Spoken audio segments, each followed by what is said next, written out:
നിങ്ങൾ ഫ്രീലാൻസ് ആയിട്ട് വർക്ക് ചെയ്യുന്ന ഒരാളാണ്. ഫ്രീലാൻസ് ആയിട്ട് ബിസിനസ് റൺ ചെയ്യുന്ന ഒരാൾ അവരുടെ ജോബിനെ ഒരു സോൾ പ്രൊപ്രൈറ്റർഷിപ്പോ പാർട്ണർഷിപ്പോ ആയിട്ട് രജിസ്റ്റർ ചെയ്ത് കഴിഞ്ഞാൽ ടാക്സ് സേവ് ചെയ്യാൻ പറ്റുന്ന കുറച്ച് ടിപ്സ് നമുക്ക് നോക്കിയാലോ. കഴിഞ്ഞ ദിവസം നമ്മുടെ അടുത്ത് ഫ്രീലാൻസ് ആയിട്ട് ആപ്ലിക്കേഷൻസ് ഡെവലപ്പ് ചെയ്യുന്ന ഒരു സോഫ്റ്റ്വെയർ എഞ്ചിനീയർ അദ്ദേഹത്തിൻ്റെ ടാക്സോട് റിലേറ്റഡ് ആയിട്ടുള്ള കുറച്ച് കാര്യങ്ങൾ സംസാരിക്കേണ്ടി വന്നിരുന്നു. അദ്ദേഹത്തിൻ്റെ ക്ലയൻസ് എന്ന് പറയുന്നത് മോസ്റ്റ്ലി US ക്ലയൻസ് ആയിരുന്നു.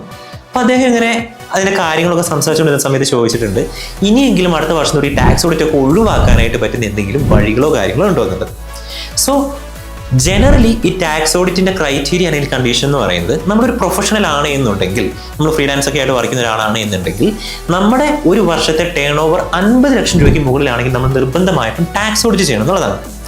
പക്ഷേ നമ്മൾ ഈ ഫ്രീലാൻസ് എന്ന് പറയുന്ന ഈ പ്രൊഫഷനെ ഒരു സോൾ പ്രൊപ്രൈറ്റർഷിപ്പോ അല്ലെങ്കിൽ ഒരു പാർട്ണർഷിപ്പോ ആക്കി രജിസ്റ്റർ ചെയ്ത് കഴിഞ്ഞാൽ ഈ 50 ലക്ഷം എന്ന് പറയുന്ന ത്രെഷോൾഡ് ലിമിറ്റ് നമുക്ക് 1.5 കോടി വരെയായിട്ട് എക്സ്റ്റെൻഡ് ചെയ്ത് കിട്ടും.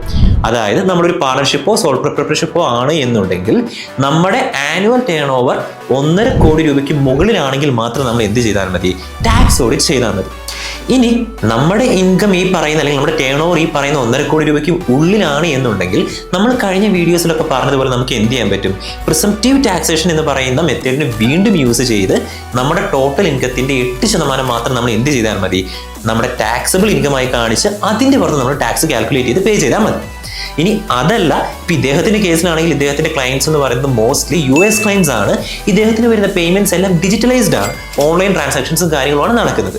സോ അങ്ങനെ വരുന്ന കേസുകളിൽ നമ്മൾ നടത്തുന്ന ഈ സോൾ പ്രൊപ്രൈറ്റർഷിപ്പ് അല്ലെങ്കിൽ പാർട്ണർഷിപ്പിൽ നിന്ന് നമുക്ക് കിട്ടുന്ന ഇൻകം 95% മുകളിൽ ഡിജിറ്റലൈസ്ഡ് ആയിട്ടാണ് നമ്മൾ കൈപ്പറ്റുന്നത് എന്നുണ്ടെങ്കിൽ നമ്മുടെ ത്രെഷോൾഡ് ലിമിറ്റ് അവിടെ വീണ്ടും 1.5 കോടിയിൽ നിന്ന് 2 കോടിയിലേക്ക് ഇൻക്രീസ് ആവുകയും 8% ഇൻകം കാൽക്കുലേറ്റ് ചെയ്യുന്നതിന് പകരം നമ്മൾ ടോട്ടൽ 2 കോടിക്കുള്ളിൽ വരുന്ന ഇൻകത്തിൻ്റെ 6% മാത്രം കാൽക്കുലേറ്റ് ചെയ്ത് അതിൻ്റെ പുറത്ത് നമ്മൾ എന്ത് ചെയ്താൽ മതി?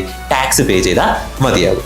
സോ ഒരു ഫ്രീലാൻസറിൽ നിന്ന് ഒരു ബിസിനസ്സിലേക്ക് നമ്മൾ രജിസ്റ്റർ ചെയ്യുകയാണ് എന്നുണ്ടെങ്കിൽ ഈ പറയുന്ന ബെനിഫിറ്റ്സ് എല്ലാം നമുക്ക് എന്ത് ചെയ്യാൻ പറ്റും? ക്ലെയിം ചെയ്യാൻ പറ്റും. അതിൻ്റെ അപ്പുറത്തേക്ക് ഈ പറയുന്ന ടാക്സ് നമുക്ക് എന്ത് ചെയ്യാൻ പറ്റും? ഒരു പരിധി വരെ സേവ് ചെയ്യാനായിട്ട് സാധിക്കും. സോ ഇതേപോലുള്ള ടാക്സ് സേവിങ് ടിപ്സിനായി നമ്മുടെ പേജ് ഫോളോ ചെയ്യുക. Thank you.